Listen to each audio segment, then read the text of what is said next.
नमस्कार दोस्तों, आप सभी का मेरे चैनल पे हार्दिक स्वागत है। आज के वीडियो में हम जानेंगे महाभारत काल के ये 9 लोग आज भी जिंदा हैं। साथ ही दोस्तों, मेरे चैनल पे आप नए हो तो चैनल को लाइक शेयर सब्सक्राइब करना ना भूलिएगा। धन्यवाद। नंबर 1, महर्षि वेद व्यास।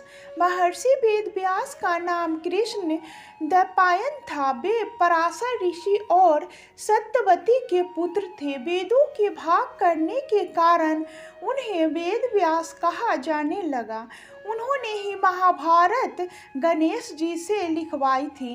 वे 28वें वेद व्यास थे। धृतराष्ट्र, पांडु और विदुर को महर्षि वेदव्यास का ही पुत्र माना जाता है। इन्हीं 3 पुत्रों में से एक धृतराष्ट्र के यहाँ जब कोई पुत्र नहीं हुआ तो वेदव्यास की कृपा से ही 99 पुत्र और एक पुत्री का जन्म हुआ। महर्षि व्यास पितामह भीष्म के सौतेले भाई थे। महर्षि वेद व्यास के जन्मदिन के अवसर पर गुरु पूर्णिमा का पर्व मनाया जाता है।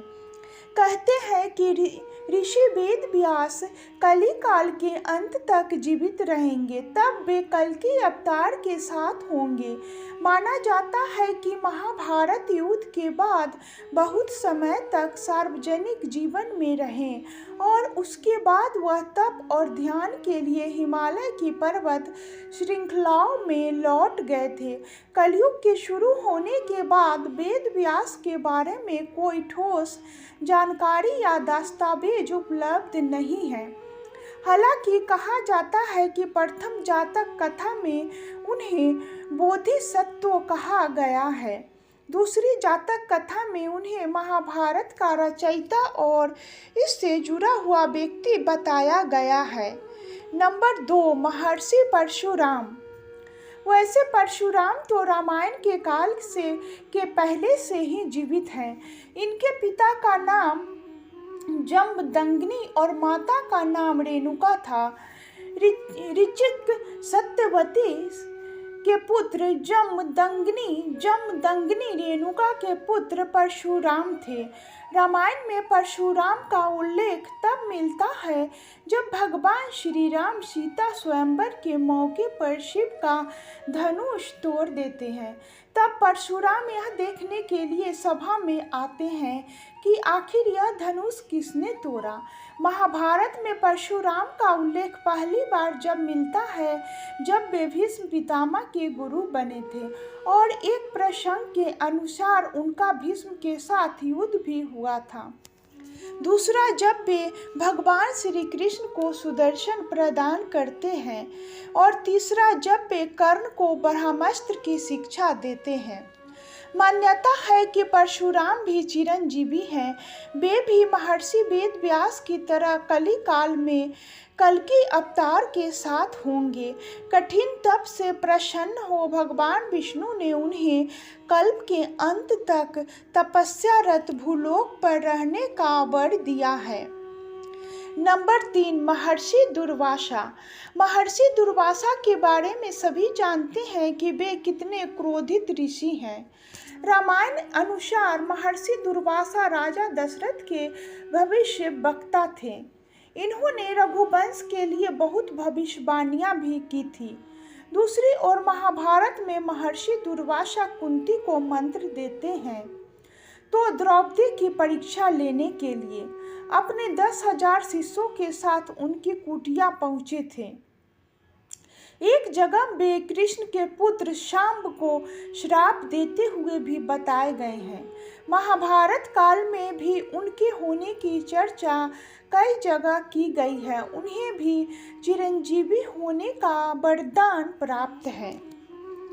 नंबर 4, जामवंत। परशुराम और हनुमान से भी लंबी उम्र है अग्नि पुत्र जामवंत जी की, क्योंकि उनका जन्म सतयुग में राजा बलि के काल में हुआ था।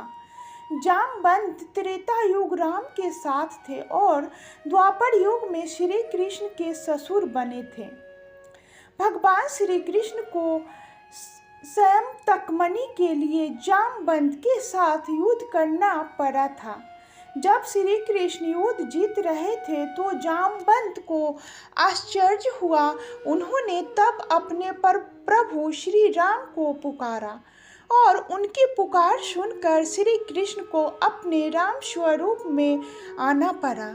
तब जामवंत ने समर्पण कर अपनी भूल स्वीकारी और उन्होंने मणि भी दे दी और श्री कृष्ण से निवेदन किया कि आप मेरी पुत्री जामवंती से विवाह करें। जामवंती कृष्ण के संजोग से महाप्रतापी पुत्र का जन्म हुआ जिसका नाम सांब रखा गया। इस सांब के कारण ही कृष्ण का कुल का नाश हो गया था। जामवंत आज भी जीवित हैं क्योंकि उन्हें भी प्रभु श्री राम से एक वरदान मिला था। वे भी कल्कि अवतार के समय उनके साथ रहेंगे। नंबर 5, हनुमान जी। सर्वशक्तिशाली और भक्तों के कृपालु हनुमान जी के कारण ही राम और रावण युद्ध में श्री राम जी ने विजयी श्री प्राप्त की थी। उनका प्रताप तो चारों युगों में है। वे त्रेता युग में श्री राम के समय भी थे और द्वापर में श्री कृष्ण के समय भी थे। बहुत कम लोग जानते होंगे कि महाभारत के युद्ध में श्री हनुमान जी के कारण ही पांडवों को विजय मिली थी। अर्जुन और श्री कृष्ण को उन्होंने उनकी रक्षा का वचन दिया था, तभी तो वे उनके रथ के ध्वज पर विराजमान हो गए थे। इससे पहले भी भीम का अभिमान को चूर चूर कर देते हैं। जब एक जंगल में भीम उनसे अपनी पूंछ हटाने को कहता है तो हनुमान जी कहते हैं, तू तो शक्तिशाली है, तू ही मेरी पूंछ हटा दे। लेकिन भीम अपनी सारी शक्ति लगाकर भी जब वह पूंछ नहीं हटा पाता है तो वे समझ जाते हैं कि यह कोई साधारण वानर नहीं है, स्वयं हनुमान जी हैं। नंबर 6, मायासुर। रावण की पत्नी मंदोदरी के पिता अर्थात रावण के ससुर थे। देवताओं के शिल्पी विश्वकर्मा थे तो असुरों के शिल्पी मायासुर थे।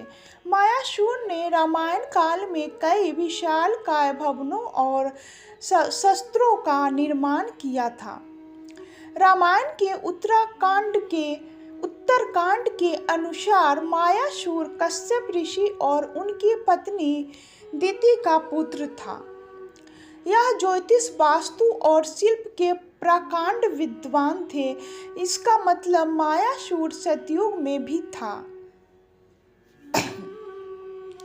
मायासुर ने ही महाभारत में युधिष्ठिर के लिए सभा भवन का निर्माण किया जो मय सभा के नाम से प्रसिद्ध हुआ। इसी सभा के वैभव को देखकर दुर्योधन पांडवों से ईर्ष्या करने लगा था और कहीं न कहीं यही ईर्ष्या महाभारत में युद्ध का कारण बनी। मायासुर ने द्वारका नगरी के निर्माण में ही अहम भूमिका निभाई थी। मैंने दैत्यराज वृषपवन के यज्ञ के अवसर पर बिंदु सरोवर के निकट एक विलक्षण सभागृह का निर्माण कर अपने अद्भुत शिल्प शास्त्र के ज्ञान का परिचय दिया था। मायासुर आज भी जिंदा है। नंबर 7, अश्वत्थामा। अश्वत्थामा द्रोणाचार्य का पुत्र और रुद्रा का अवतार था। अश्वत्थामा को समर्पण महाभारत के युद्ध में कोई हरा नहीं सका था। हालांकि इससे में कोई संदेह नहीं कि अश्वत्थामा आज भी जिंदा है या नहीं, क्योंकि भगवान श्री कृष्ण ने उसे 3000 वर्षों तक सशरीर भटकने का श्राप दिया था। कुछ लोग भविष्य पुराण का हवाला देकर कहते हैं कि वे कलयुग के अंत में जब कल्कि अवतार होगा तो उनके साथ मिलकर धर्म के खिलाफ लड़ेंगे। यह अलग बात है कि साप से मुक्त होने के बाद भी अश्वत्थामा अपनी इच्छा से जिंदा हो, क्योंकि इतने हजार वर्षों तक जिंदा रहने वाला सामान्य मनुष्य भी खुद की शक्ति से ही जिंदा रहना सीख जाता होगा। और वे तो अश्वत्थामा थे। नंबर 8, कृपाचार्य। महाभारत के अनुसार कृपाचार्य कौरवों और पांडवों के कुल गुरु थे। कृपाचार्य गौतम ऋषि पुत्र हैं और इनकी बहन का नाम कृपि। कृपि का विवाह द्रोणाचार्य से हुआ था। कृपाचार्य अश्वत्थामा के मामा हैं। महाभारत युद्ध में कृपाचार्य ने भी पांडवों के विरुद्ध कौरवों का साथ दिया था। कृपाचार्य की गणना 7 चिरंजीवियों में से की जाती है, जिनमें विभीषण राजा बलि भी शामिल है। नंबर 9, ऋषि मार्कंडेय। भगवान शिव के परम भक्त हैं ऋषि मार्कंडेय। इन्होंने शिव जी को तप कर प्रसन्न किया और महामृत्युंजय मंत्र सिद्धि के कारण चिरंजीवी बन गए। मार्कंडेय ऋषि वनवास के दौरान युधिष्ठिर को रामायण सुनाकर धैर्य रखने की सलाह देते हैं। दूसरी ओर महर्षि जैमिनी के मन में महाभारत, कृष्ण और उसके युद्ध को लेकर कुछ संदेह था, तो मार्कंडेय ऋषि ही उनके संदेह का निवारण करते हैं। मार्कंडेय ऋषि को भगवान शिव से चिरंजीवी होने का वरदान भी मिला हुआ है। साथ ही दोस्तों, वीडियो यहीं पे समाप्त होती है। उम्मीद करती हूँ कि बहुत ही अच्छी लगी होगी तो लाइक, शेयर, सब्सक्राइब करना न भूलिएगा। धन्यवाद।